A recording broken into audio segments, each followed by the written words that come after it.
السلام عليكم ورحمة الله وبركاته. هلكا waa basal oo diyaarinaya adeegii. Halkaana waxaan leentii baan jarayaa. Leen dhanaantii way cuntada lagu bixin lahaa. Markaa subax hore saas loo diyaariyaa. Inta markaa diyaarsid ka bacdi baa cuntada karinaysa. Ama haddii kale inta qof karinaya kaleba. Ba intaan diyaarinaysaa.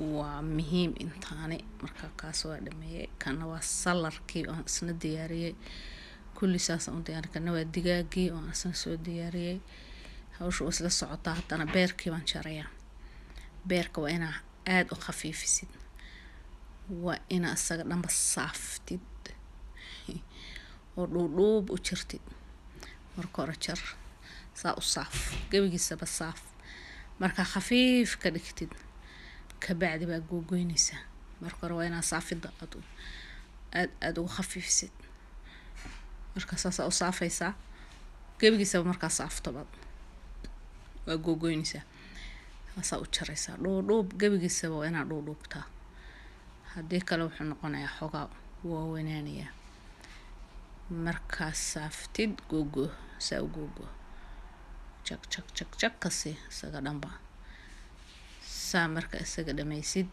haddana waxaan sameeynaa insha Allah